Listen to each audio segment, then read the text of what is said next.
Man lazimal istighfar, siapa yang banyak beristighfar, Allah berikan 4. Ja'alallahu lahu min kulli dhiqin makhraja, segala kesempitannya dilapangkan Allah, sempit hatinya dilapangkan Allah, sempit dadanya dilapangkan Allah.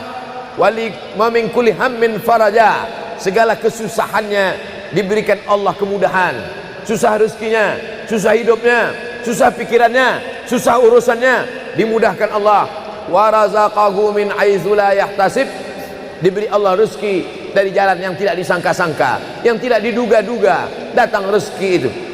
Siapa yang menjanjikan? Nabi Muhammad SAW. Nabi bicara dari mana? Wa ma yantiqu 'anil hawa in huwa illa wahyun yuha. Dia bicara bukan mengikuti hawa nafsunya, melainkan dari wahyu yang dibawa oleh Jibril dari Allah Subhanahu wa taala. Memperbanyak istighfar. Yang keempat, wa ma kana Allahu mu'adzibahum wa hum yastaghfirun. Allah tidak akan menurunkan azab wa hum yastaghfirun selama mereka mampu beristighfar. Oleh sebab itu, kenapa tsunami tidak datang? Kenapa gunung tidak meletus? Kenapa air yang dari laut tidak naik ke darat? Kenapa tidak terjadi gempa bumi? Masih ada di Sidrap yang beristighfar. Masih ada orang yang bangun malam salat sunat taubat menjelang subuh. Wabil ashari yastaghfirun, menjelang azan subuh, di waktu sahur dia memperbanyak istighfar.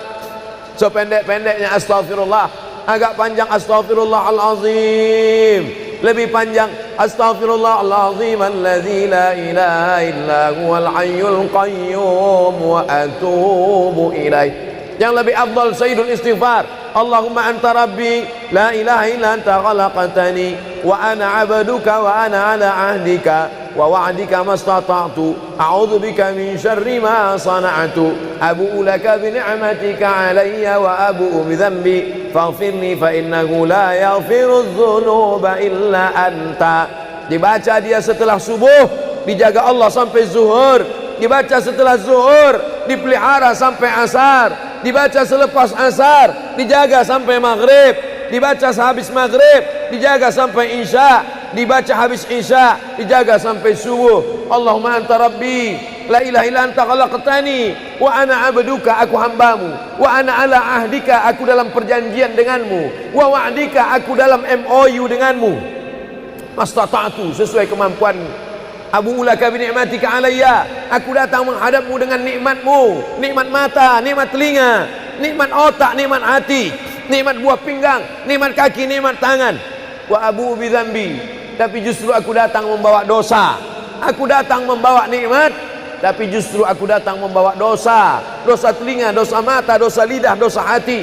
Mestinya aku datang membawa nikmat, datang membawa pahala. Wa abu bi dzambi, tapi justru aku datang membawa dosa. Tapi aku yakin dan percaya, fa innahu la yaghfiru dzunuba illa anta, tak ada yang bisa mengampunkan segala dosa kecuali engkau. Di musim pandemi yang selama ini selesai sholat hanya 3 kali saja. Assalamualaikum warahmatullah, assalamualaikum warahmatullah, astaghfirullahaladzim, astaghfirullahaladzim, astaghfirullahaladzim. Diperbanyak istighfar. Wallahi, kata Nabi Muhammad SAW, Nabi bersumpah, wallahi demi Allah, inilah astaghfiru ila rabbi wa atubu ilaih, aku beristighfar kepada Allah, aku bertaubat kepada Allah mi'ata marrah, 100 kali sehari semalam. Jadi kita pun bisa beristighfar 100 kali sehari semalam. Kalau kita hitung jari kita ini sendinya ada 20, 1, 2, 3, 4, 5, 6, 7, 8, 9, 10, 11, 12, 13, 14, 15, 16, 17, 18, 19, 20. 20 sendi. Habis sholat kita isi 20 istighfar, habis subuh 20, habis zuhur 20, habis asar 20, habis maghrib 20, habis isya 20, ditambah doa 20, ditambah tahajud 20, ditambah witir 20, ditambah bangun tidur malam 20. Hanya sekali putaran tulang-tulang sendi. Kata Nabi, likulli sulama minkum sedekah, setiap tulang-tulang sendi ini mesti ada sedekahnya. Apa maksud sedekah tulang sendi? Sedekah orang kaya dengan uangnya, sedekah kita dengan sedekah tulang sendi. Astaghfirullahalazim, astaghfirullahalazim, astaghfirullahalazim, astaghfirullahalazim, astaghfirullahalazim. Allah menjanjikan balasan-balasan yang disampaikan oleh Nabi Muhammad sallallahu alaihi wasallam. Tapi di antara yang paling afdal di antara zikir ini semua adalah afdalul zikri la ilaha illallah. Tidak ada zikir yang paling afdal daripada la ilaha illallah.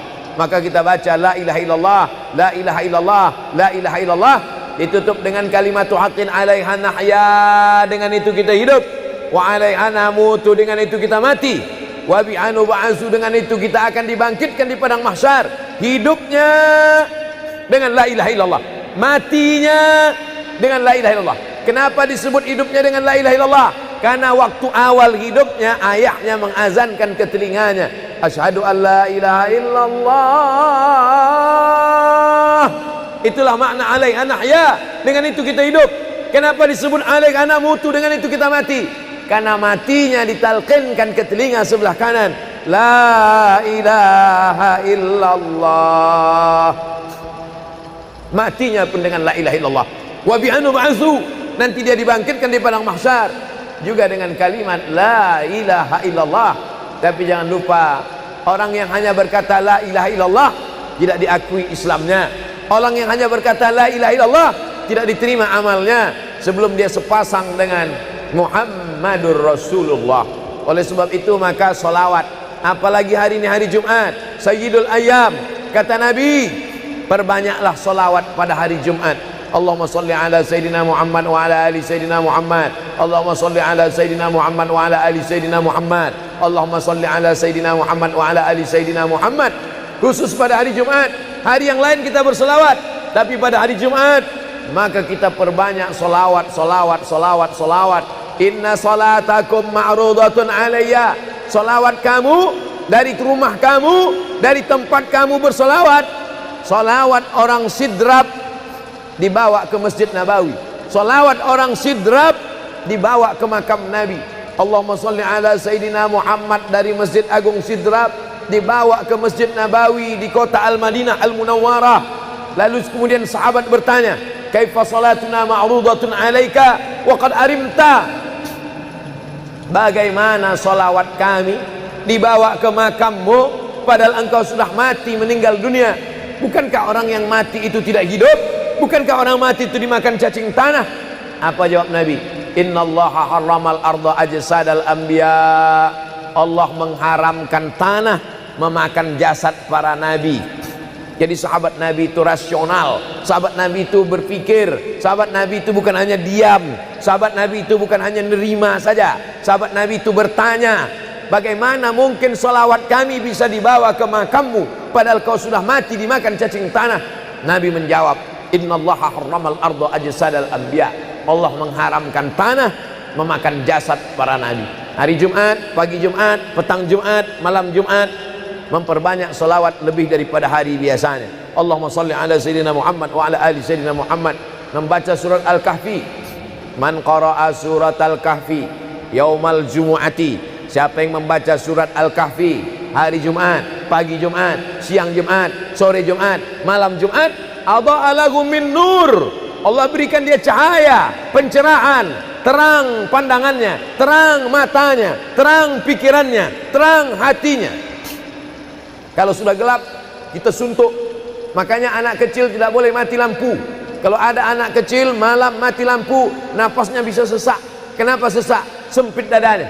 Itu maknanya kalau Allah kasih kita terang cahaya karena membaca surat Al-Kahfi hari Jumat. Tapi jangan sampai menyuruh orang baca surat Al-Kahfi, ternyata yang ceramah ini belum baca surat Al-Kahfi. Bacalah surat Al-Kahfi. Ustaz sudah baca? Oh, saya ngajak aja. Enggak. Sebelum ceramah saya baca dulu. Malam Jumat, tadi malam. Habis sholat tahajud, duduk, baca surat Yasin, baca surat Al-Kahfi. Supaya waktu menyampaikannya plong. Karena kalau kita hanya menyuruh saja tidak mengamalkannya, terasa di dalam hati. Bacalah surat Al-Kahfi. Pembohong. Oleh sebab itu saya mengajak, tapi saya sudah baca duluan. Man qara'a surat Yasin lailatal Jum'ah. Siapa yang membaca surat Yasin malam, tidak hanya malam Jumat. Man qara'a Yasin fi lailatin, tak ada disebut malam Jumat. Siapa yang baca surat Yasin pada suatu malam, malam Senin, malam Selasa, malam Rabu, malam Kamis, malam Ahad, malam Jumat, ghufira lahu, asbaha maghfuran lah. Waktu subuh dia sudah diampunkan Allah. Adapun surat Al-Kahfi tadi malam, malam Jumat, pagi Jumat, siang Jumat, sore Jumat, sampai nanti sebelum matahari tenggelam. Dan dari salat asar sampai matahari tenggelam, waktu mustajab untuk berdoa, didoakan segala kebaikan-kebaikan. Sayyidul Ayyam, induk dari segala hari. Berapa banyak orang amat sangat ingin hidup di hari ini, tapi meninggal kemarin sore. Berapa banyak amat sangat ingin hidup di bulan ini, tapi sudah didahului oleh ajal, janji kepada Allah Subhanahu wa taala. Jangan ada sedetik pun waktu yang sia-sia, yang kosong hampa, tanpa kita isi dengan amal kepada Allah Subhanahu wa taala. Man shalla alayya salatan, siapa yang bersolawat satu kali, sallallahu alaihi biha asyra, Allah balas 10 kebaikan. Huttan anhu asyara sayiat, ditutupi 10 kesalahan. Wa rufi'at lahu asyara darajat, dinaikkan 10 darajat tingkatan kemuliaan. Satu kali salawat 10 dosa diampunkan, 10 kebaikan pahala dituliskan, 10 darajat kemuliaan diangkat, dinaikkan di hadapan Allah Subhanahu wa taala. Oleh sebab itu maka hari ini kita perbanyak solawat, pertemuan solawat, berjumpa dengan orang bersolawat. Dan kita memang melakukan tradisi-tradisi itu. Ketika ada orang mau menikah bersolawat, anaknya akikah bersolawat, acara walimah bersolawat, khotib khutbah Jumat kalau tidak bersolawat batal Jumatnya. Orang yang sedang sholat kalau dia tidak bersolawat, menurut mazhab Syafi'i batal sholatnya. Orang yang berdoa kalau tidak bersolawat, doanya tergantung tidak dikabulkan Allah. Majlis kita kalau tidak ada selawat, maka majlis itu berubah menjadi majlis antanajifah, majlis mangkai, majlis busuk, majlis berbau. Oleh sebab itu tidak ada cara lain menolak ini semua adalah dengan cara bersolawat, solawat dan solawat. Itu poin yang ketiga. Poin yang keempat, di antara menjauhkan kita dari bala ini, tolak bala ini adalah shadaqatus sirri tadfa'u mitatas su'. Sodakoh menolak bala, mati su'ul khotimah. Makanya dulu kita ada istilah sodakoh tolak bala, sodakoh menolak musibah, sodakoh menolak bencana, sodakoh menolak wabah. Oleh sebab itu maka yang selama ini biasa bersedekah kepada anak yatim, biasanya menyambut Ramadan, jangan lagi tunggu bulan Ramadan, datangi rumah anak yatim, makan mereka, sembako beras mereka, masukkan ke dalam karung 10 kilo, gula sekilo, minyak sekilo, susu saset, ikan sarden, masukkan, berikan. Ini dengan niat menolak segala musibah, segala bencana, segala wabah. Orang-orang yang mati itu kalau dia ditanya Allah Subhanahu wa taala, hai mayit, hai orang yang mati, seandainya ku kasih kau hidup lagi, mau apa tidak? Mereka amat sangat ingin hidup. Apa kata mereka? Kami ingin hidup. Laula akhartani ila ajalin qarib, kasihlah kami hidup ya Allah qarib, sebentar, sekejap, semenit, sedetik saja. Kalau aku kasih kau hidup, kau mau apa? Kata Allah. Mereka menjawab, dalam Al-Quran diceritakan, laula akhartani ila ajalin qarib, kalau kau kasih aku hidup walaupun sedetik saja, fa as-saddaqa, aku mau bersedekah ya Allah. Kenapa orang mati itu tidak berkata, kasih aku hidup sedetik saja, aku mau haji dan umrah? Tidak ada. Kasih aku sedetik saja, aku mau pergi berjihad? Tidak. Kasih aku sedetik saja, aku mau sholat sepanjang malam? Tidak. Mereka mengatakan, fa'as-saddaqa, aku mau bersedekah. Mengapa orang mati itu kalau dihidupkan mau bersedekah? Dijawab oleh para ulama, karena haji dan umrah balasannya nanti setelah hisab masuk surga. Al-hajjul mabrur, haji yang mabrur, laisa lahu jaza illal jannah, balasannya surga. Tapi sedekah balasannya sudah didapatkan ketika dikubur.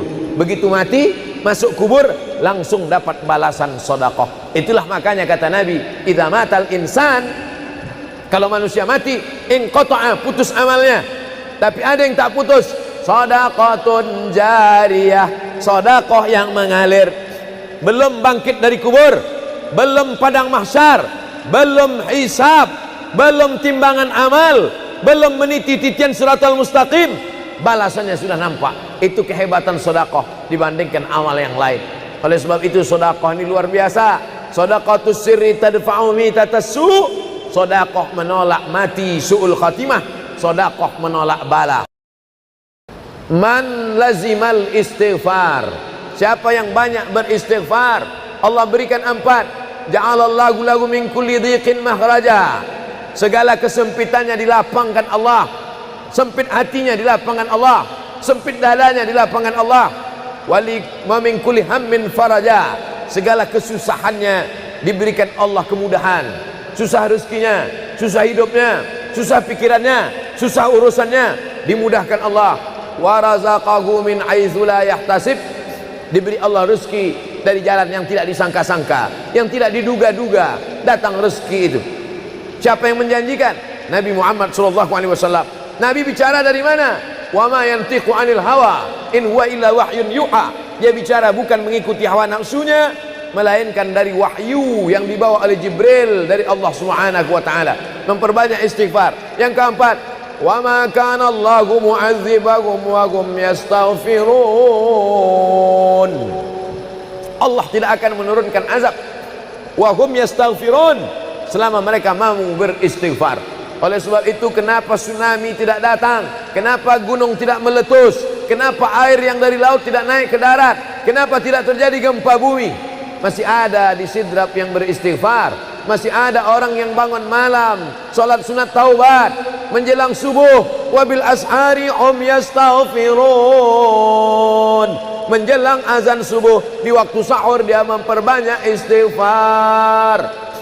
Sependek-pendeknya astaghfirullah, agak panjang astaghfirullahalazim, lebih panjang astaghfirullahalazim alladzi la ilaha illa huwal hayyul qayyum wa atubu ilaih.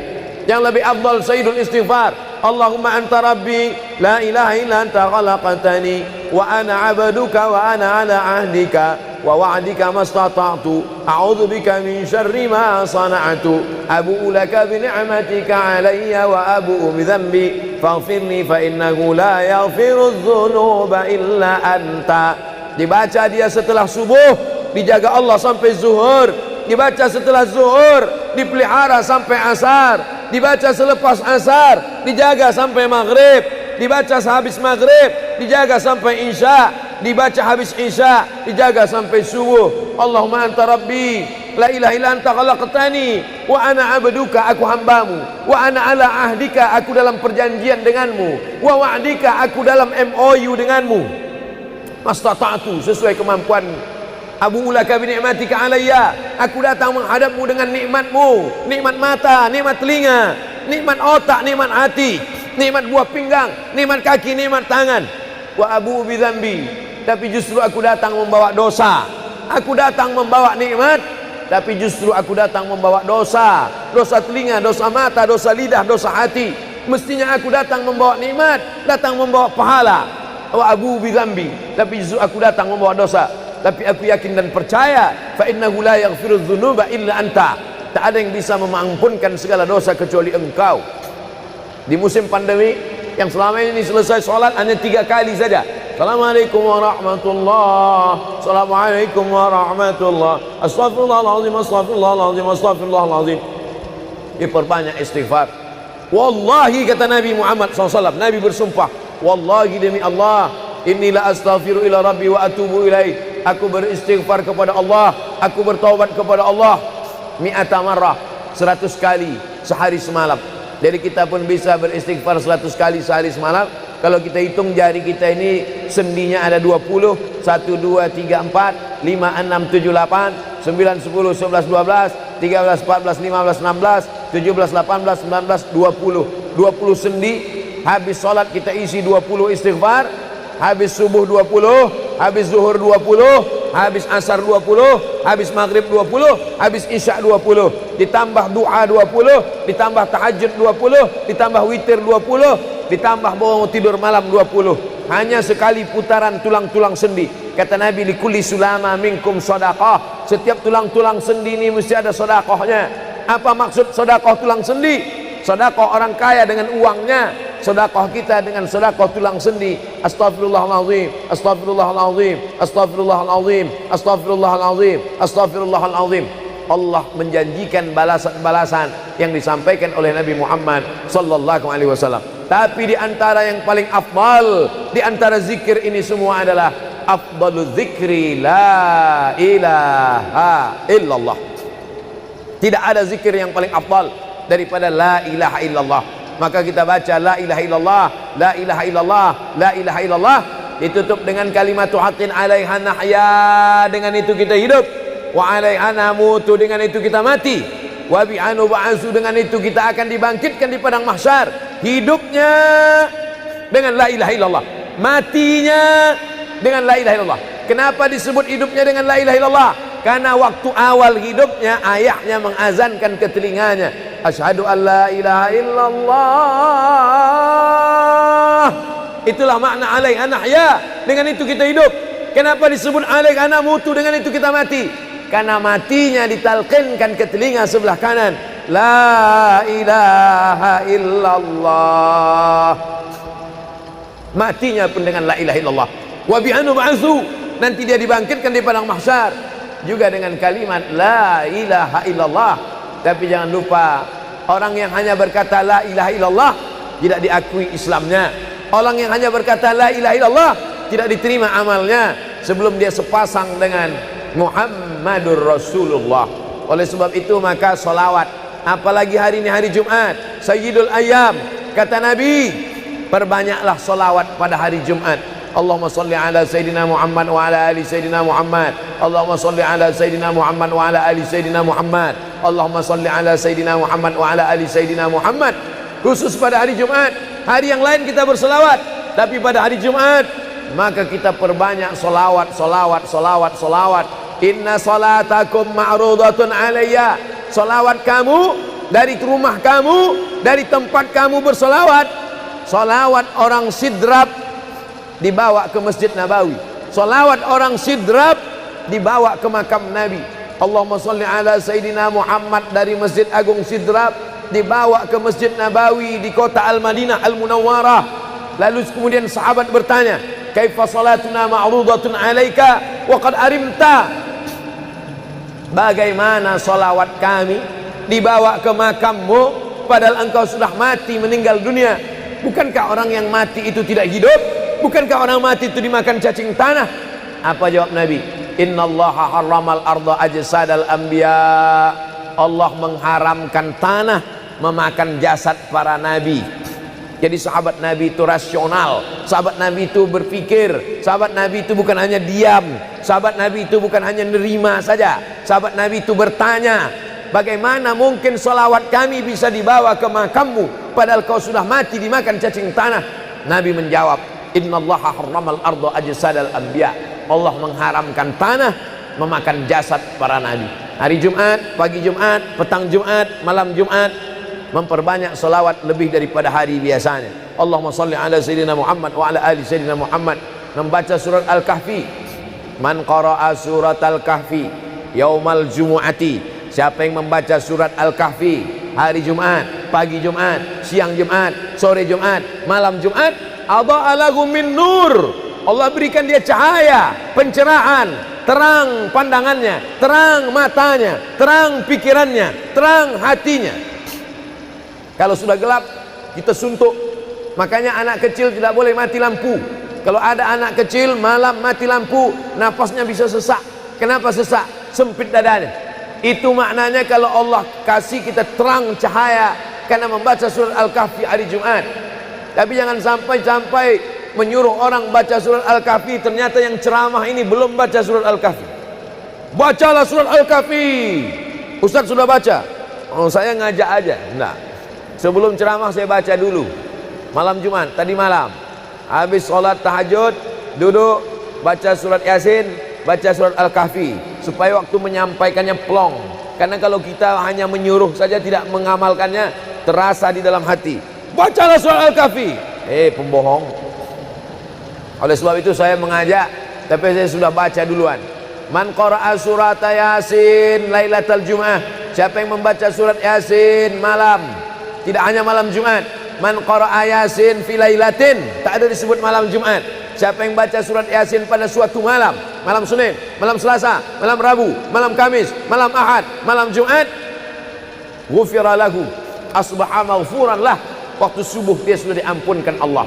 Adapun surat Al-Kahfi tadi malam, malam Jumat, pagi Jumat, siang Jumat, sore Jumat, sampai nanti sebelum matahari tenggelam. Dan dari salat asar sampai matahari tenggelam, waktu mustajab untuk berdoa, didoakan segala kebaikan-kebaikan. Sayyidul Ayyam, induk dari segala hari. Berapa banyak orang amat sangat ingin hidup di hari ini, tapi meninggal kemarin sore. Berapa banyak amat sangat ingin hidup di bulan ini, tapi sudah didahului oleh ajal, janji kepada Allah Subhanahu wa taala. Jangan ada sedetik pun waktu yang sia-sia, yang kosong hampa, tanpa kita isi dengan amal kepada Allah Subhanahu wa taala. Man shalla alayya salatan, siapa yang bersolawat satu kali, sallallahu alaihi biha asyra, Allah balas 10 kebaikan. Huttan anhu asyara sayiat, ditutupi 10 kesalahan.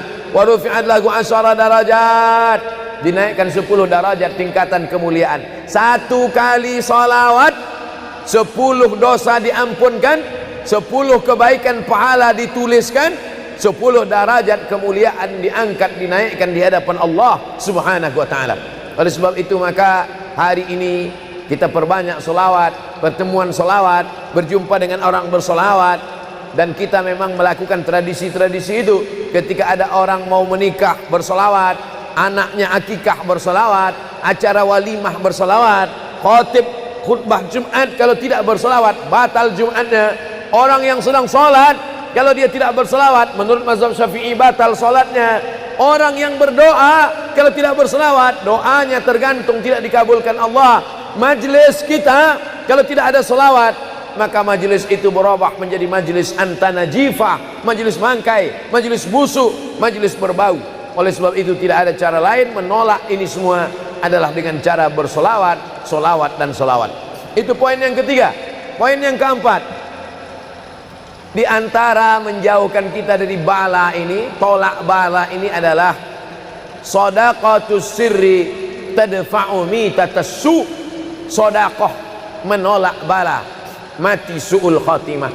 Makanya dulu kita ada istilah sodakoh tolak bala, sodakoh menolak musibah, sodakoh menolak bencana, sodakoh menolak wabah. Oleh sebab itu maka yang selama ini biasa bersedekah kepada anak yatim, biasanya menyambut Ramadan, jangan lagi tunggu bulan Ramadan, datangi rumah anak yatim, makan mereka, sembako beras mereka, masukkan ke dalam karung 10 kilo, gula sekilo, minyak sekilo, susu saset, ikan sarden, masukkan, berikan. Ini dengan niat menolak segala musibah, segala bencana, segala wabah. Orang-orang yang mati itu kalau dia ditanya Allah Subhanahu wa taala, hai mayit, hai orang yang mati, seandainya ku kasih kau hidup lagi, mau apa tidak? Mereka amat sangat ingin hidup. Apa kata mereka? Kami ingin hidup. Laula akhartani ila ajalin qarib, kasihlah kami hidup ya Allah qarib, sebentar, sekejap, semenit, sedetik saja. Kalau aku kasih kau hidup, kau mau apa? Kata Allah.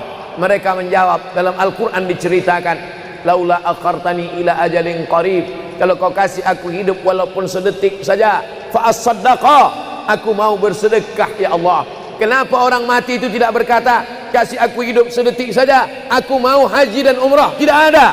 Kasih aku sedetik saja, aku mau pergi berjihad? Tidak. Kasih aku sedetik saja, aku mau sholat sepanjang malam? Tidak. Mereka mengatakan, fa'as-saddaqa, aku mau bersedekah. Mengapa orang mati itu kalau dihidupkan mau bersedekah? Dijawab oleh para ulama, karena haji dan umrah balasannya nanti setelah hisab masuk surga. Al-hajjul mabrur, haji yang mabrur, laisa lahu jaza illal jannah, balasannya surga. Tapi sedekah balasannya sudah didapatkan ketika dikubur. Begitu mati masuk kubur langsung dapat balasan sedekah. Itulah makanya kata Nabi, idza matal insan, kalau manusia mati, inqata'a, putus amalnya. Tapi ada yang tak putus, shadaqatun jariyah, sedekah yang mengalir. Belum bangkit dari kubur, belum padang mahsyar, belum hisab, belum timbangan amal, belum meniti titian siratal mustaqim, balasannya sudah nampak. Itu kehebatan sedekah dibandingkan amal yang lain. Oleh sebab itu sedekah ini luar biasa. Shadaqatus sirri tadfa'u mitatas su', sedekah menolak mati su'ul khatimah, sedekah menolak bala. Alhamdulillah, Allahumma salli ala Sayyidina Muhammad wa ala ali Sayyidina Muhammad. Kullu amrin zibalin, semua amal yang baik, walam yubda' bihamdillah, kalau tidak diawali dengan alhamdulillah, pujian kepada Allah, fahuwa aqta', maka amal itu putus. Makna putus, putus sampai di dunia saja, tak boleh dibawa sebagai bekal menghadap Allah. Maka kita ingin amal kita malam ini tidak putus, maka kita awali dengan alhamdulillahi rabbil alamin. Setiap majelis kalau tidak disebut namanya, maka majelis itu antanajifah, majelis yang busuk, majelis bau, majelis bangkai. Maka kita sebut namanya, Allahumma salli ala Sayyidina Muhammad wa ala ali Sayyidina Muhammad. Laisa minna, bukan golongan kami, kata Nabi SAW. Man lam yarham saghirana, sesiapa yang tidak sayang kepada budak anak kecil, walam ya'rif syarafa kabirina, tidak hormat kepada orang tua, maka dia tidak diperakui sebagai umat Nabi Muhammad SAW. Semua anak-anak muda-muda, belia-belia yang saya sayangi, para alim ulama, tuan-tuan guru, datuk-datuk, datin-datin, semua yang berhadir ini insyaallah dimuliakan Allah Subhanahu wa taala. Amin ya rabbal alamin. Tajuk kita malam ini 8 keutamaan orang yang bersedekah menurut Al-Qur'an dan sunnah Nabi Muhammad sallallahu alaihi wasallam. Keutamaan yang pertama, kalau orang mati itu ditanya, apakah kamu mau hidup lagi? Maka orang mati itu menjawab, tapi belum ada orang yang mati hidup lagi. Macam mana kita boleh tahu dia menjawab? Sebab diceritakan Allah dalam Al-Quran. Apa kata mereka? A'udzubillahi minasyaitonirrajim. Laula akhartani ila ajalin qarib, kalaulah kami yang sudah mati ini diberi masa lagi, ajal masa, qarib pendek, sikit, kejap. Kalaulah kami boleh dibagi masa hidup lagi walaupun sikit, walaupun kejap, apa yang ingin mereka lakukan? Fa as-saddaqa, kami ingin bersodaqah. Mereka tak ada kata, kalaulah kami boleh hidup lagi, kami ingin jihad, tak ada. Kalau boleh hidup lagi, kami ingin pergi haji, tak ada. Mereka katakan, fa as-saddaqa, kami ingin bersodaqah. Kenapa sodaqah? Kenapa bukan perang? Maka ulama membagi jawaban. Karena kalau haji itu balasannya nanti di surga. Wal hajjul mabrur laisa lahu jazaa'un illal jannah. Haji mabrur balasannya surga nanti selepas hari kiamat. Tapi kalau sedekah, balasan pahalanya diperolehi ketika di alam kubur. Itulah kenapa orang-orang yang mati itu ingin kalau hidup lagi, fa as-sadaqah, mereka ingin bersedekah. Sedekah, hampir semua kata-kata dalam bahasa Arab itu asalnya 3 huruf. Sadaqah. Sadaqah artinya benar. Sadaqallahul azim, maha benar Allah. Sadaqah artinya benar. Kalau memang benar betul iman kita, mana buktinya? Buktinya adalah dengan bersedekah. Itulah kenapa sedekah itu disebut dengan sedekah, tanda iman itu benar. Karena untuk menggerakkan lidah bercakap sangat mudah. Apa kata pepatah orang Melayu? Lidah tak bertulang, mudah saja menggerakkan. Asyhadu an la ilaha illallah wa asyhadu anna Muhammadar Rasulullah. Kalau memang benar betul cakap, mana buktinya? Buktinya adalah sedekah.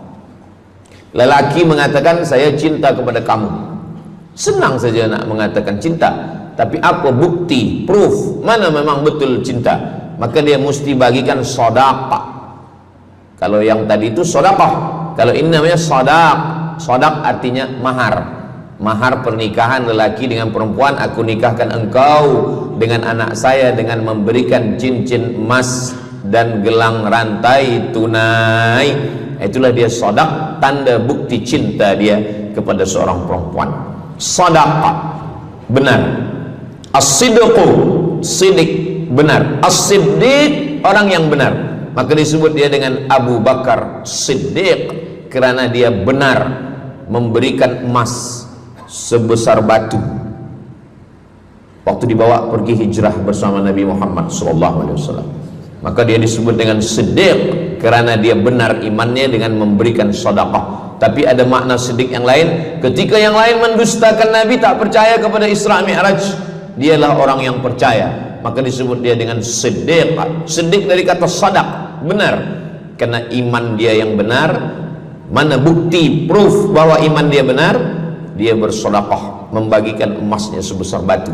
Nama dia Abu Bakar Siddiq. Nama ayah dia Abu Quhafah. Ayah dia tak Islam.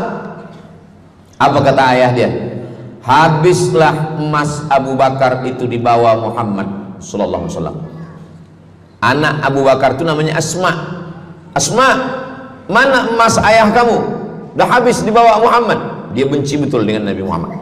Datang Asma, dia ambil batu, dia masukkan ke dalam kain. Kata Asma, emas ayah tu masih ada dalam kain, Datuk. Lalu Abu Quhafah memegang. Abu Quhafah ni buta, dia tak nampak. Oh ya, masih ada lagi. Rupanya emas itu sudah dibawa hijrah bersama Rasulullah sallallahu alaihi wasallam. Makanya kata Nabi, "Lau anfaqa ahadukum mithla Uhudin zahaban." Seandainya ada di antara kamu yang boleh berwakaf emas walaupun sebesar Bukit Uhud. Bukit Uhud itu panjangnya 7 km. Seandainya ada di antara kamu yang boleh berwakaf emas sebesar Bukit Uhud, itu tak sampai setengah tapak tangan Sayyidina Abu Bakar Siddiq. Kenapa? Sebab kalau sekarang ada orang bersedekah banyak, memanglah sekarang sudah aman. Tapi masa itu masa susah, masa payah, Abu Bakar Siddiq menunjukkan bukti keimanannya. Ini keutamaan yang pertama menurut Al-Quran. Kenapa orang bersedekah? Karena orang-orang mati, kalau dia boleh bagi tambah umur hidup lagi, mereka berkata, fa'as-saddaqa, kami ingin bersedekah. Itu yang pertama. Yang kedua, sampai berapa nih? Sampai 8. Tadi saya dibagi tahu Ustadz sampai 8. Atau tak pun sampai 8, kalau dah habis 60 menit habis. Yang kedua, idzas sama'un fatarat, langit terbelah. Wa idzal kawakibun tasarat, planet bertembung, berjatuhan. Wa idzal biharu fujirat, lautan diletupkan, tsunami namanya. Wa idzal qubur bu'athirat, semua yang dikubur dibangkitkan. Selepas itu kita pun bangkit dari kubur. Innama amruhu idza arada syai'an ayyaqula lahu kun fayakun. Bila kita bangkit, tak ada atap, tak ada dinding, tak ada pokok kayu, semua gunung-gunung macam bulu kambing dihembus angin. Wa takunul jibalu kal ihnil manfush, macam bulu kambing dihembus angin. Di mana kita bernaung? Di mana kita berlindung? Kata Nabi sallallahu alaihi wasallam. Ini yang kedua. Kullu mri'in tahta zilli sadaqatihi, orang akan bernaung di bawah sedekah. Bukan bernaung di bawah haji, bukan bernaung di bawah sembahyang, bukan bernaung di bawah puasa, tapi tempat bernaung atap adalah sedekah. Tapi jangan sebab kita kaji sedekah malam ni, esok subuh tak sembahyang. Awak tak sembahyang, kita bernaung di bawah sedekah. Betul, memang bernaung di bawah sedekah, tapi tiangnya sembahyang. As-salatu imaduddin, sembahyang, salat itu adalah tiang daripada agama. Maka tempat kita berlindung, tempat kita bernaung nanti adalah sedekah. Ada yang tenggelam kerana peluh saking panasnya, ada yang tenggelam kerana peluh sampai ke lutut, ada sampai ke pinggang, ada sampai ke leher, ada yang tenggelam habis. Tapi ada orang yang merasa sejuk, selesa. Kenapa? Kullu mri'in tahta zilli sadaqatihi, orang akan bernaung di bawah sedekah. Orang-orang yang membina masjid, macam mana mahalnya masjid, jutaan ringgit, maka ketika dia mati menghadap Allah Subhanahu wa taala, semua kepanasan, semua terik matahari sejengkal dari ubun-ubun kepala, tapi ada orang yang tahta zilli sadaqatihi, dia akan bernaung di bawah sedekah. Mudah-mudahan panjang umur, Allah bagi kita rezeki supaya kita boleh bernaung di bawah sedekah kita nanti insyaallah. Kita masa siang 12 jam, malam 12 jam, tapi di akhirat nanti 50 alfasanah, 50.000 tahun, belum tentu lagi diputuskan di pengadilan Allah Subhanahu wa taala. Datang orang menghadap Nabi Adam, wahai Adam, kami sudah kepanasan, kami tak tahan di padang mahsyar ini. Kata Nabi Adam, saya malu menghadap Allah. Dulu kata Allah, la taqraba hadhihi syajarah, jangan dekati pokok kuldi, fatakuna minaz zalimin, nanti engkau jadi orang zalim. Fa azallahuma syaitan, tapi digoda syaitan. Lalu kemudian Nabi Adam bertaubat. Doa yang paling tua doa Nabi Adam, Rabbana zalamna anfusana wa illam taghfir lana wa tarhamna lanakunanna minal khasirin. Datang mereka menghadap kepada Nabi Nuh. Cepatlah Nabi Nuh menghadap kepada Allah supaya diputuskan mahkamah ini. Kata Nabi Nuh, saya malu menghadap Allah. Anak saya Kan'an, masa saya panggil, ya bunayya, wahai anak saya Kan'an, irkam ma'ana, ayo mari naik ke atas perahu sampan ayah. Apa kata Kan'an? Sa'awi ila jabali ya'simuni minal ma, saya naik sampan, saya naik ke atas bukit, saya akan selamat. Rupa-rupanya hujan 40 hari 40 malam, tenggelam. Kita belum lagi 40 hari 40 malam, baru 2 hari buaya dah naik ke jalan. Macam mana 40 hari 40 malam? Maka saat itu, saat anaknya Kan'an akan tenggelam, apa kata Nabi Nuh? Ya Rabbi, ya Allah, inna bni min ahli, itu anakku ya Allah. Allah marah. Apa kata Allah? Innahu laisa min ahlik, dia bukan anakmu. Innahu amalun ghairu salih, karena amal dia tak baik. Nabi Nuh malu menghadap Allah. Datang mereka kepada Nabi Musa alaihissalam. Kata Nabi Musa, saya pun malu menghadap Allah kerana perbuatan Bani Israel, umat saya jahat. Mereka datang menghadap Nabi Isa. Kata Nabi Isa, saya malu menghadap Allah kerana mereka menyembah saya selepas saya meninggalkan mereka. Pada akhirnya mereka datang menghadap Sayyidina wa Maulana wa Syafi'ina Muhammad sallallahu alaihi wasallam. Hanya Nabi Muhammad lah yang berani menghadap Allah. Sebab apa? Sebab dia umatnya. Maka walaupun kita umat yang paling kecil, umur paling pendek, badan paling tidak bertenaga, tapi kita adalah umat yang pertama nanti yang akan diputuskan perkara, dan kita adalah umat yang pertama akan masuk ke dalam surga Allah Subhanahu wa ta'ala. Maka banyak mereka yang ingin menjadi umat Nabi Muhammad. Bahkan Nabi Musa pun ingin menjadi umat Nabi Muhammad sallallahu alaihi wasallam. Masa Umar bin Khattab datang membawa lembaran-lembaran Taurat, Nabi berkata, apa itu wahai Musa? Taurat. Nabi Muhammad SAW memanggil, mari Taurat. Lalu Nabi Muhammad mengkoyak. Apa kata Nabi? Lau kana Musa hayyan ma wasa'ahu illa iyattabi'ani. Kalaulah Musa masih hidup, dia pasti akan ikut saya. Dan itu betul pada peristiwa Isra dan Mi'raj. Nabi jadi imam, Nabi Musa jadi makmum, Nabi Isa jadi makmum, Nabi Ibrahim jadi makmum, semua nabi-nabi jadi makmum. Imamnya adalah Sayyidina wa Maulana Muhammad sallallahu alaihi wasallam. Jadi keutamaan yang kedua, kita bernaung di bawah sedekah. Yang ketiga, sadaqatus sirri tutfi'u ghadabar rabbi kama yatfa'ul ma'an nar. Sedekah memadamkan api neraka seperti air yang memadamkan api. Kita kalau nampak api, mudah-mudahan kita selamat daripada terbakar, amin. Lalu kemudian datang api, kita padamkan dengan air. Lalu kemudian macam mana memadamkan api neraka? Air sebanyak apa yang boleh memadamkan? Maka kata Nabi SAW, keutamaan yang ketiga adalah sadaqatus sirri tutfi'u ghadabar rabbi, sedekah memadamkan api neraka. Jadi kalau kita dulu banyak silap, banyak salah, banyak dosa. Kullu bani Adam, semua manusia ini khata'un, semua pernah salah, pernah mabuk, pernah berzina, pernah minum khamar, pernah berjudi. Kalaupun dia tidak buat dosa yang zahir, pernah hasad, pernah dengki, busuk hati. Maka ketika itu macam mana memadamkan murka Allah dengan istighfar, memadamkan dengan sembahyang, solat, sunat, taubat? Ada satu cara lagi. Dengan cara apa? Memadamkannya dengan sedekah. Tudfi'u ghadabar rabbi, memadamkan murka marah Allah subhanahu wa ta'ala, padam dengan sedekah.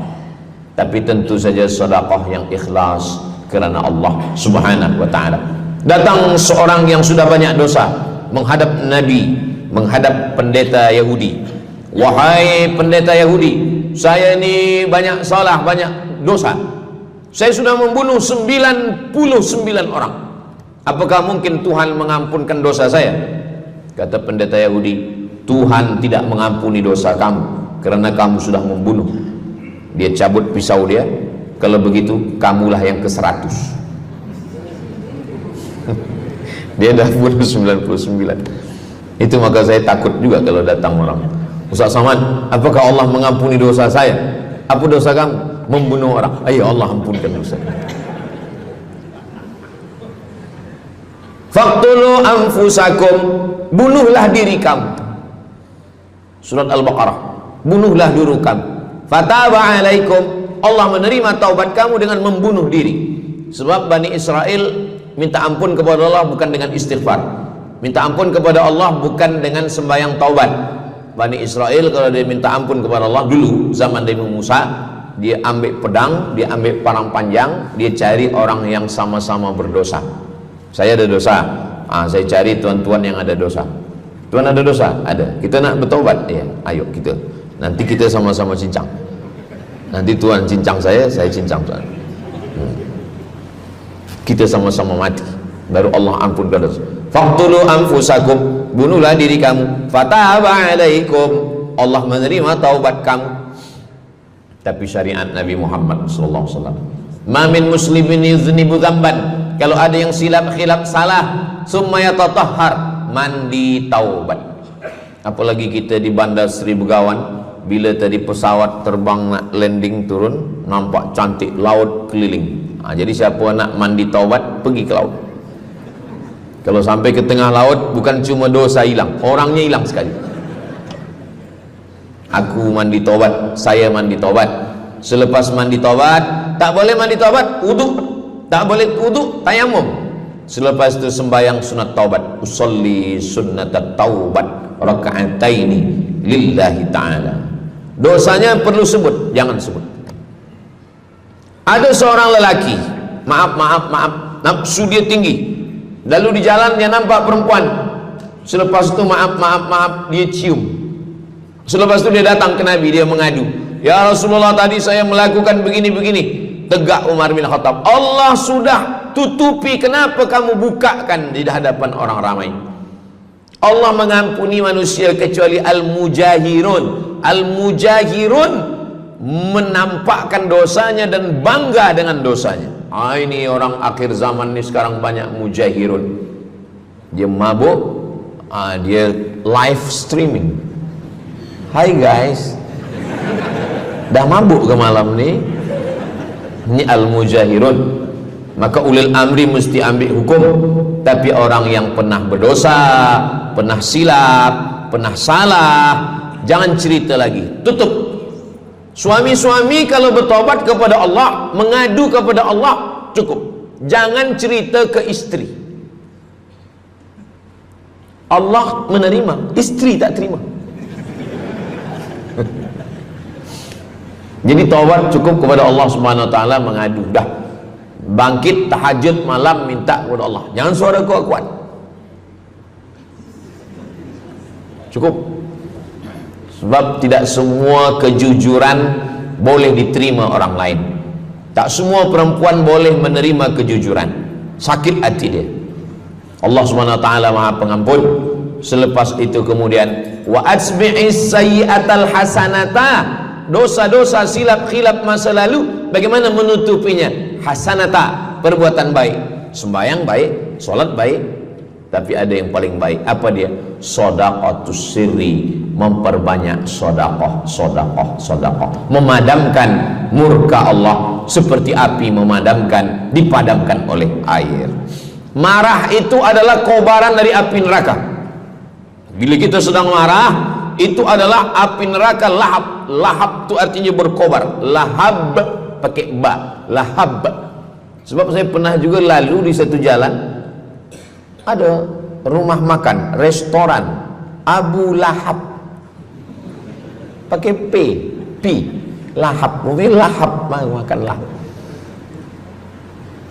Allah Subhanahu wa taala memadamkan murkanya. Inna rahmati sabaqat ghadabi, rahmatku lebih cepat daripada murkaku. Memang Allah marah, tapi ketika dia berbagi kepada orang lain, dia tutupi dosanya di masa yang lalu. Syarat taubat 3. Yang pertama, an-nadamu fil qalbi, menyesal dalam hati.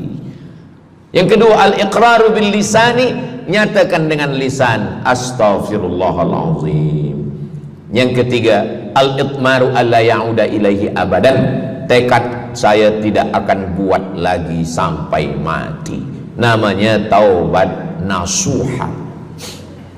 Nasuha, 3 huruf. Nasoha artinya menyaring madu.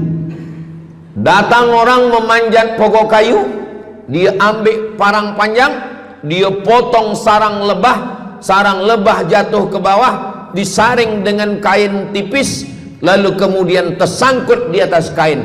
Lilinnya tersangkut, lebahnya tersangkut, anak lebah tersangkut, rantingnya tersangkut, dahannya tersangkut, maka keluarlah madu. Itu bahasa Arabnya namanya nasuha. Apa makna nasuha? Menyaring dosa-dosa sehingga yang tinggal hanya amal soleh, yang sampah-sampah tersangkut. Sekarang susah nak minum madu yang asli, banyak palsu. Macam mana Ustaz, saya ni suka spesial minum madu, apa tanda madu ni asli? Bawa pulang ke rumah, kalau istri marah itu asli.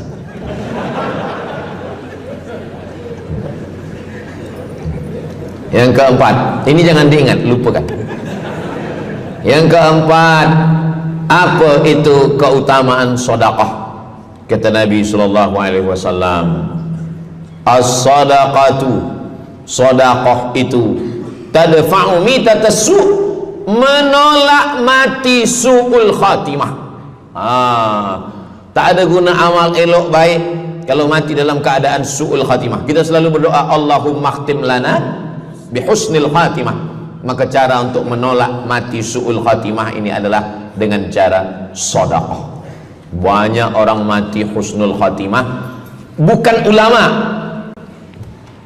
meninggal di dalam Masjidil Haram sedang pakai ihram, selepas tawaf di belakang makam Ibrahim ketika sedang sujud terakhir. Itulah mati yang paling indah. Dalam wudhu sedang sembahyang, di sujud terakhir dalam tanah haram, dalam Masjidil Haram, di belakang makam Ibrahim. Meninggal, dibawa jenazah balik. Orang datang bertanya kepada ibunya, dia masih pemuda belia, apakah dia ulama? Dia bukan ulama. Kenapa dia mulia betul? Apakah dia pernah perang ke Palestina? Tidak. 2-3 hari selepas itu datang satu perempuan membawa budak kecil. Kamu siapa? Kami adalah orang yang tiap bulan dapat kiriman beras, minyak dan makanan dari pemuda ini. Saya maaf, seorang janda, ini anak-anak saya, dan dia selalu bagikan uang dia untuk makan kan. Jadi nanti kalau ada orang meninggal, tiba-tiba selepas itu datang janda membawa anak, itu tanda husnul khatimah. Sebab dia belum nikah, dia masih lajang.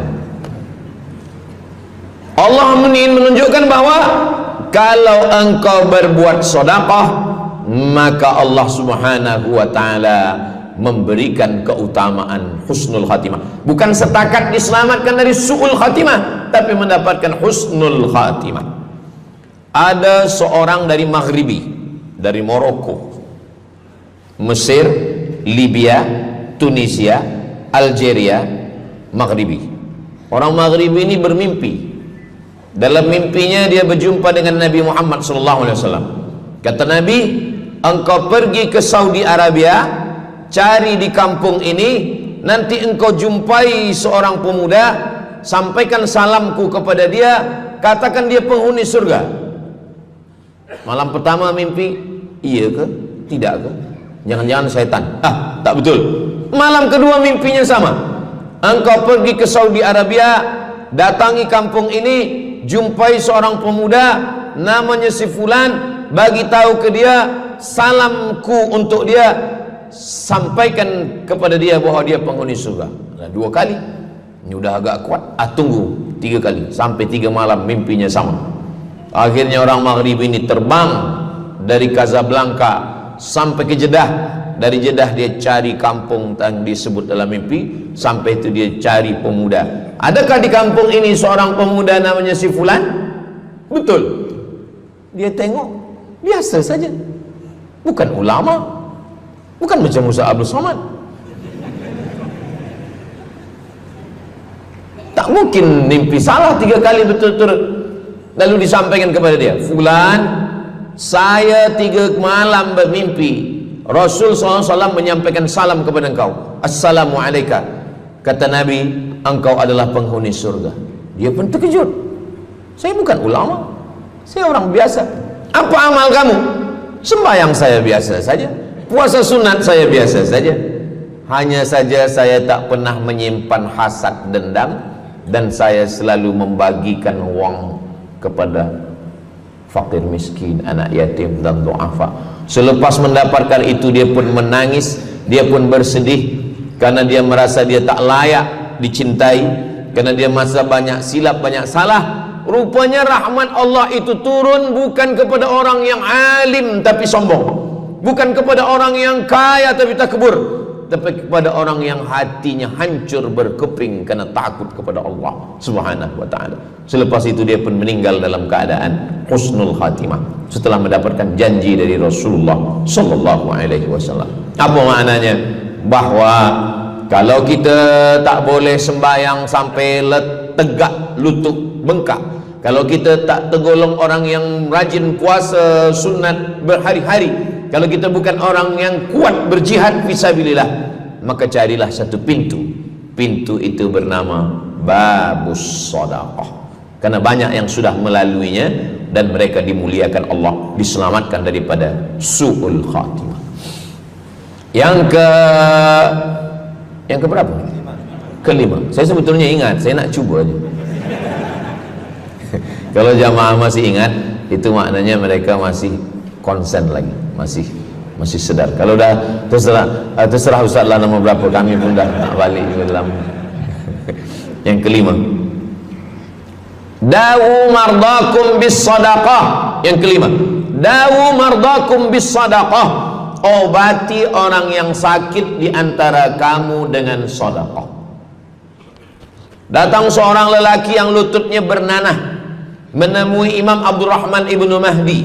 Wahai Imam Abdurrahman bin Mahdi, lutut saya ni bernanah tak sihat-sihat.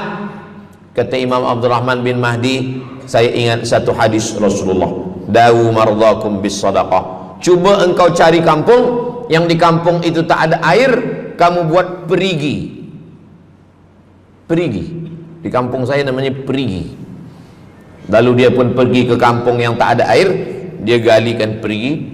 Selepas itu sehari, 2 hari, 3 hari, sepekan, sebulan, lutut dia sihat kering. Dia datang lagi kepada Imam Abdurrahman ibnu Mahdi. Alhamdulillah Imam Abdurrahman ibnu Mahdi, lutut saya sudah sihat. Apa hubungan lutut dengan sedekah? Rupanya setiap orang yang mengambil air untuk minum, untuk berwudu, untuk mandi, untuk memasak, selepas itu mereka berdoa, ya Allah, berikanlah kebaikan kepada orang yang sudah membagikan air ini.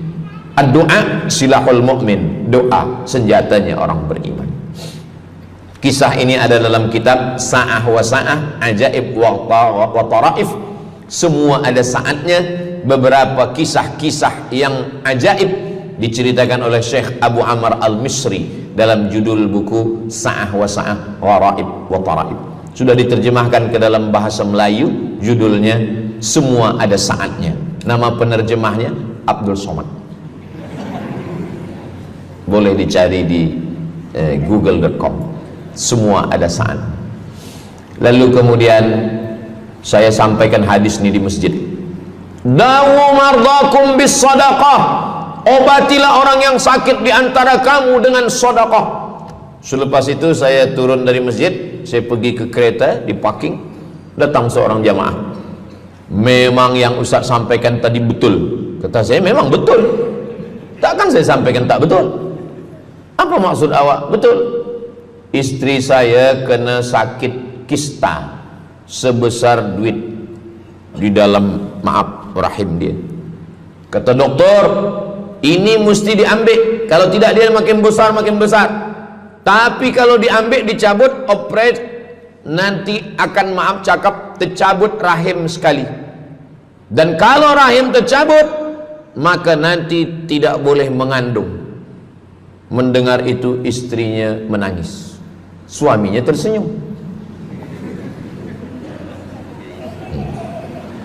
Yang senyum budak kecil pula. Lalu kemudian rupanya istri dia tahu tentang hadis Nabi, dawu mardakum bis sadaqah, obatilah orang yang sakit dengan bersedekah. Maka dia pun bersedekah, bersedekah, bersedekah, bersedekah. Selepas itu mereka pergi lagi medical check up ke hospital.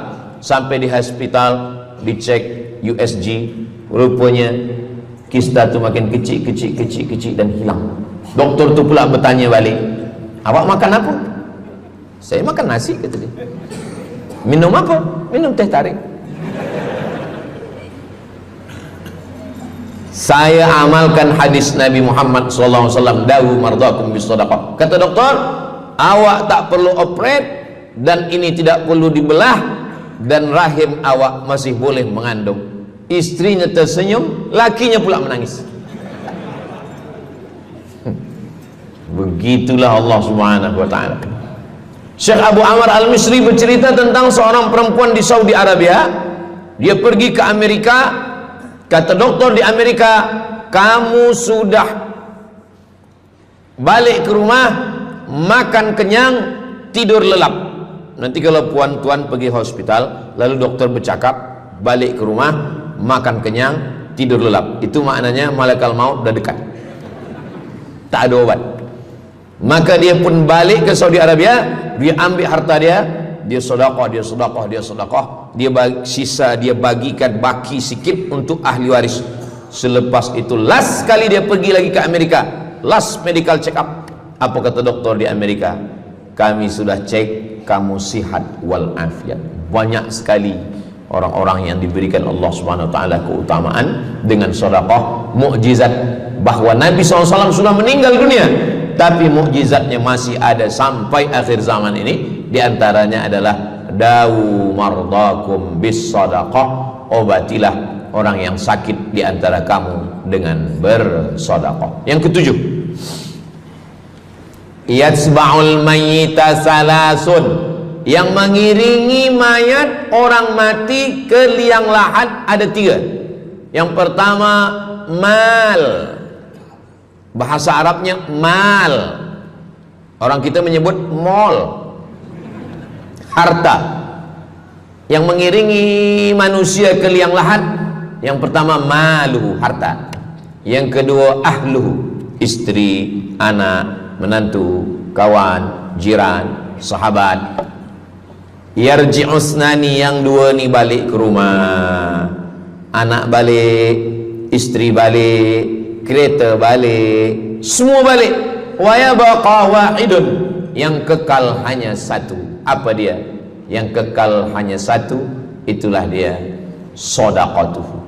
Sedekahlah yang kekal. Itulah kenapa orang-orang meninggal dunia. Kita di atas dunia ini, kata Nabi, baina sittin wa sab'in.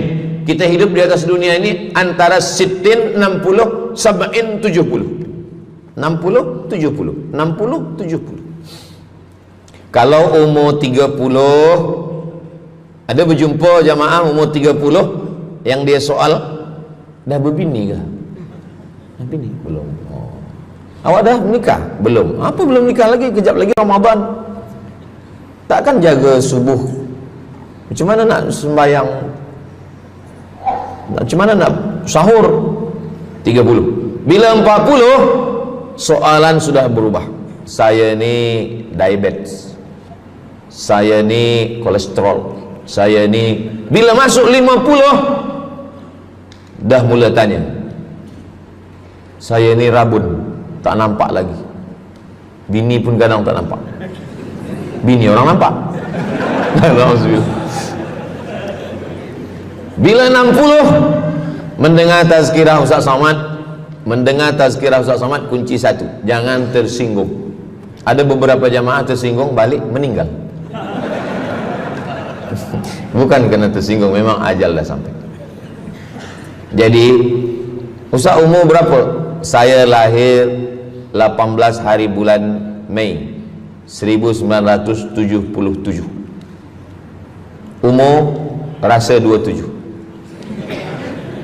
Umur ini bukan masalah angka, tapi masalah rasa. Semua yang hadir uban, semua yang hadir banyak uban, semua yang hadir malam ini muda.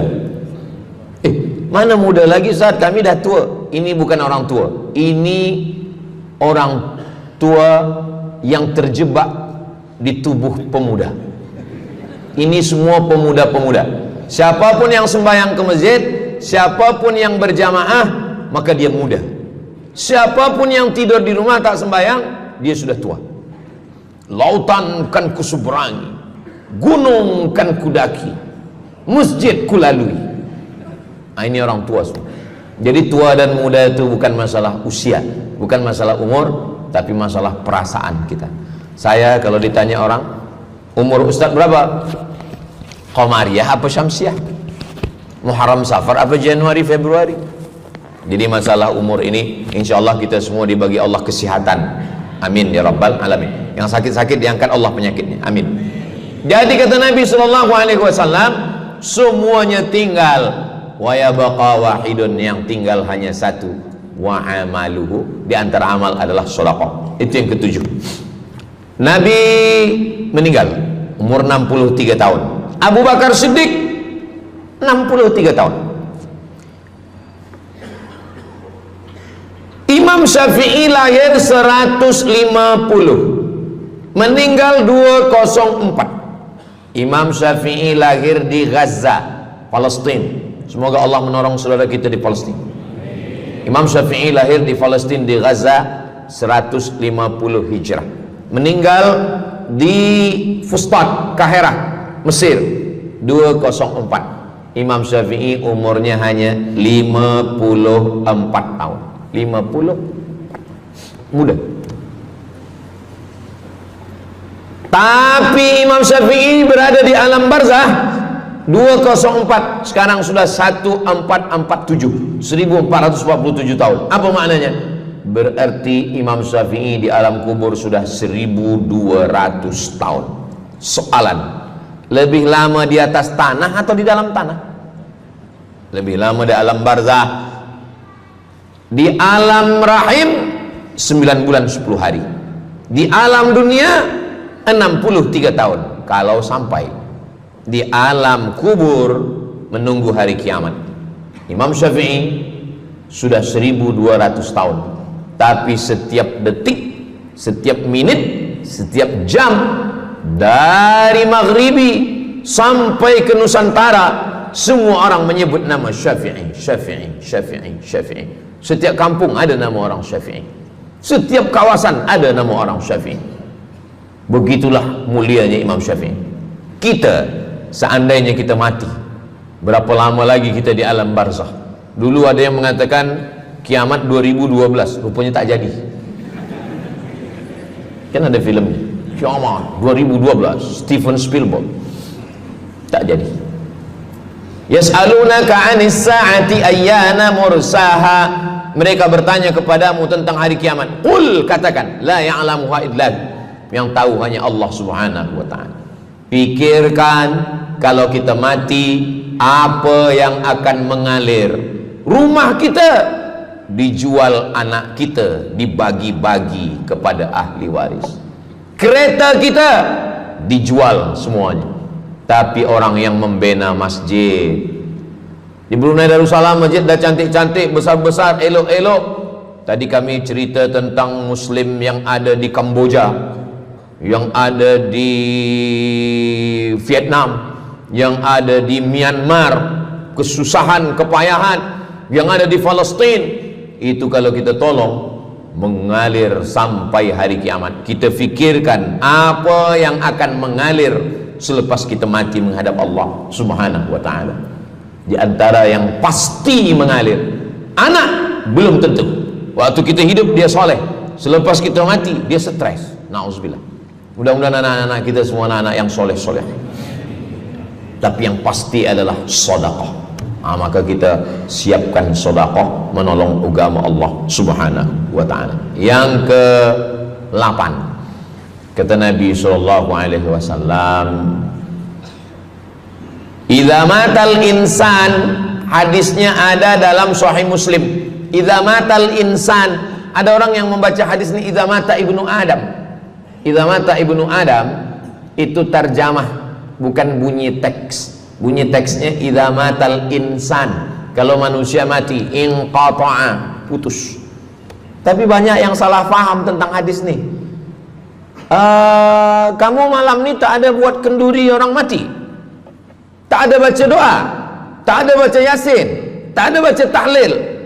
Idza matal ibnu Adam, kalau manusia sudah mati, putus. Jangan kirim-kirim doa lagi. Banyaklah soalan ke saya, Ustaz Abdul Somad, ya, macam mana kalau orang sudah mati tak ada anak, lalu siapa yang mendoakan dia? Kata saya, yang mendoakan dia saya. Allahumma ighfir lahu warhamhu wa'afihi wa'fu anhu. Siapa yang akan bacakan Al-Fatihah untuk dia? Saya akan bacakan Al-Fatihah.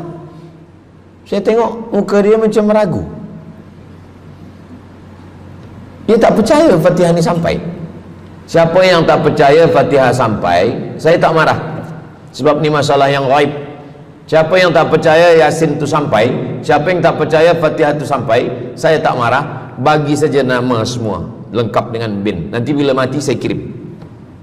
Bila tak sampai, cepat-cepat bagi tahu.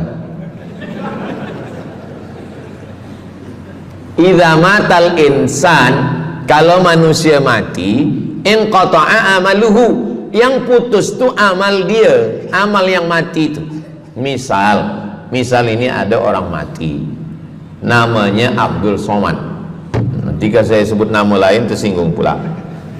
Ada orang mati namanya Abdul Somad.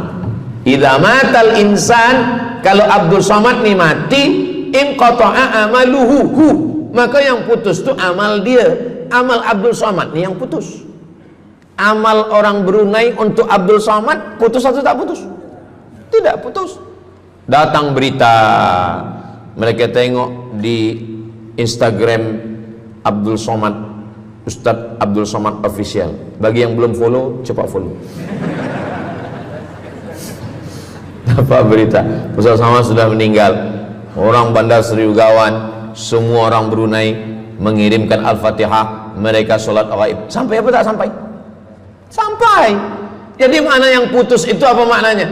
Amal dia putus, amal orang mati ini putus. Amal orang hidup kepada yang mati tak putus. Saya bilang sekali lagi, yang putus itu amal orang mati. Amal orang mati putus. Apa maksud amal orang mati putus? Kepada muslimin muslimat, sila datang ke masjid yang akan membagi tazkirah almarhum Abdul Somad. Itu mana putus, mana boleh tazkirah lagi. Orang mati itu amalnya putus, tapi amal orang hidup untuk orang mati tidak putus.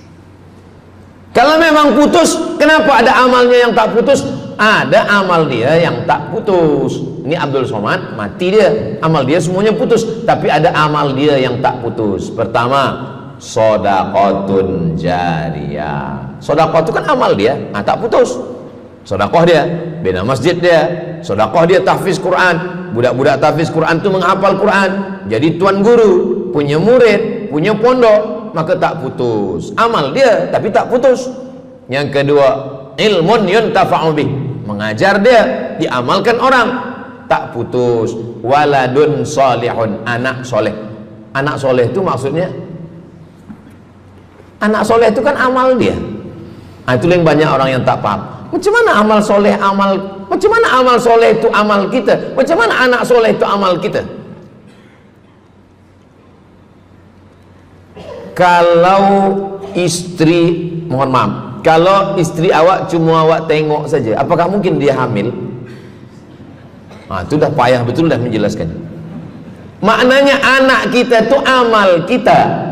Maka kalau kita mati, dia tetap mengalir. Bukan berarti doa orang lain tak sampai. Ini banyak orang salah faham. Selepas orang meninggal, tak usah baca doa lagi, tak usah Allah maafir lahu lagi, tak usah baca Yasin lagi, tak sampai. Maksud putus itu amal orang mati itu putus. Kalaulah putus amal orang hidup kepada orang mati, tak ada salat jenazah. Nanti kalau ada orang mengatakan tak usah baca doa, kita udah putus semua, nanti bila dia mati jangan sembayangkan. Sebab sembayang jenazah itu kan amal orang hidup untuk orang mati. Allahu Akbar, Allahumma alhamd, Allahu Akbar, Al-Fatihah, Allahu Akbar, salawat, Allahu Akbar, Allahumma maghfir lahu warhamhu wa'afihi wa'fu anhu, Allahu Akbar, Allahumma la tahrimna ajrahu wa la taftina ba'dahu wa waghfir lana wa lahu wa li ikhwana alladhina sabaquna bil iman wa la taj'al fi qulubina ghillan lil ladzina amanu rabbana innaka ra'ufur rahim. Empat itu sampai, Al-Fatihah sampai, doa sampai, Al-Fatihah sampai, solawat sampai, doa takbir 3 sampai, doa takbir 4 pun sampai. Itu maknanya amal orang hidup sampai, tapi amal orang mati putus. Apakah orang mati itu tetap beramal? Orang mati tetap beramal, tapi katanya putus. Yang putus itu amal wajib. Sholat wajib, tak wajib lagi. Puasa wajib, tak wajib lagi. Adapun amal yang tak wajib, makanya kalau ada suami yang tak mau amal wajib, suruhlah dia mati. Mana dalil ustadz bahwa orang mati tetap beramal? Waktu Nabi Muhammad SAW Isra Mi'raj, Nabi Isra Mi'raj, Nabi tengok Nabi Musa sholat di dalam kuburnya, padahal Nabi Musa sudah meninggal. Itu menunjukkan orang meninggal pun beribadah, tapi ibadah dia tidak wajib lagi. Waktu sampai di Masjidil Aqsa, Nabi Ibrahim sholat, Nabi Musa sholat, Nabi-Nabi sholat, padahal mereka sudah meninggal dunia. Itu menunjukkan bahwa orang mati beribadah, tapi ibadahnya tidak wajib. Yang kita wajib ini hanya dari akil baligh sampai kita mati. Siapa yang wajib sembahyang? Akil baligh. Siapa yang wajib puasa? Akil baligh. Siapa yang wajib haji? Akil baligh mampu. Ada orang akil, ada orang baligh tapi tak akil. Umur 15 tahun, 20 tahun, 30 tahun, baligh, umurnya sampai, tapi tak akil, tak ada akal. Rufi'al qalam, kertas, pena. Pena dia terangkat, tak mencatat. Ada 3 orang yang penanya tak mencatat. Yang pertama, anis sobi hatta yahtalim, budak kecil sampai dia mimpi akil balik. Yang kedua, anin naim hatta yastayqiz, orang tidur sampai dia terjaga. Yang pertama, budak kecil sampai akil balik. Maka kalau nak nakal waktu kecil itulah. Menyesal saya Ustaz, waktu kecil dulu baik-baik. Yang kedua, anin naim hatta yastayqiz, orang tidur sampai dia jaga tidur. Makanya kalau nak buat dosa waktu tidur. Ada seorang suami tidur, selepas itu dia terjaga, dia katakan ke istri dia, Adinda, buah hati belayan jiwa, siang dan malam terbayang-bayang, makan tak kenyang, tidur tak lelap. Abang bermimpi malam tadi. Mimpi apa? Mimpi berbini lagi. Kata istri dia, engkau tidur lagi, mimpi lagi, ceraikan dia. Macam mana nak tidur lagi? Begitulah. Tapi perempuan ini tak ada di Brunei, di kampung saya. Sini baik-baik. Orang tidur dia tidak boleh dihukum, sebab mimpi kita tak boleh buat-buat. Anil naim hatta yastayqis, orang tidur sampai dia jaga tidur. Anil majnun hatta yafiq, orang gila sampai sehat. Orang gila tak diambil hukum, tak wajib sembahyang, tak wajib puasa. Itu maka kadang isteri kalau ada lelaki tak sembahyang, abang ni gila ke? Kata, aku tergila-gila dengan kamu sayang. Jadi siapa yang wajib? Macam mana dengan orang yang pikun, hilang ingatan? Hilang ingatan bila dari mula zuhur azan sampai waktu asar habis, ingatan dia hilang, maka dia tak wajib sembahyang. Tapi bila dia ingat sekejap, dia wajib lagi. Itu pula masalahnya Ustaz. Laki saya ni hilang ingatan waktu sembahyang je. Lepas tu ingat balik berakal.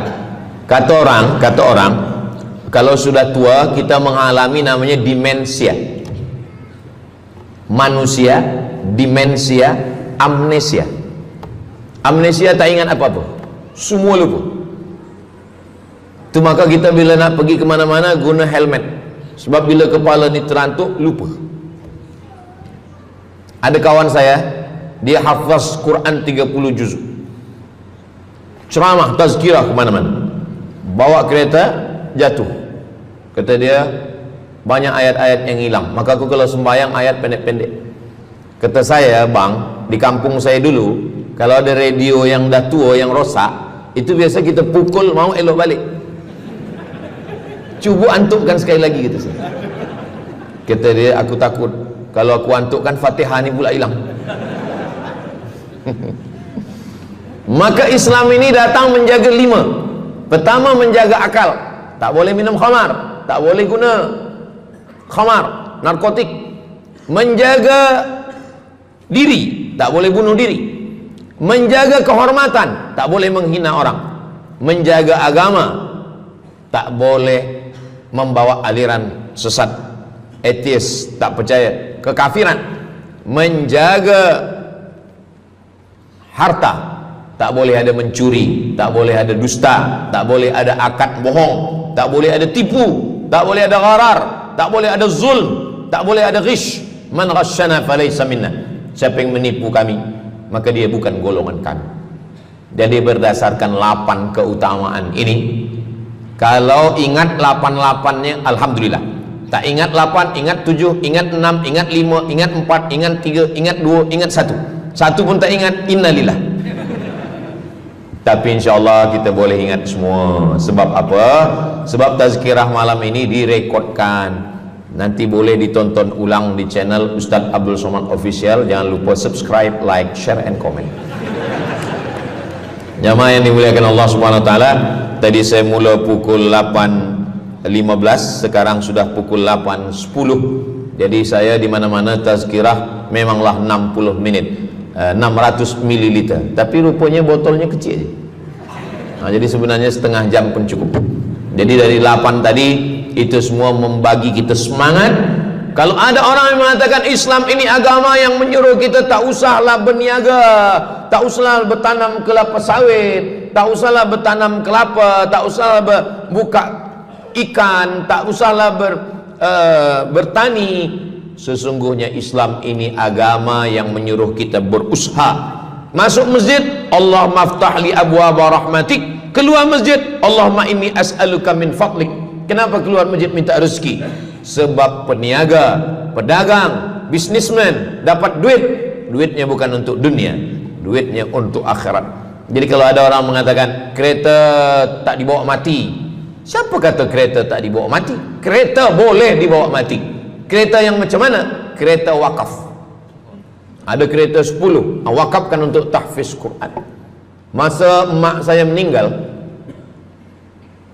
berpesan dia, nanti kalau aku mati, tolong kuburkan aku di samping makam ayahku. Dari tempat saya, rumah saya ke kampung mak saya jauh, 10 jam naik kereta.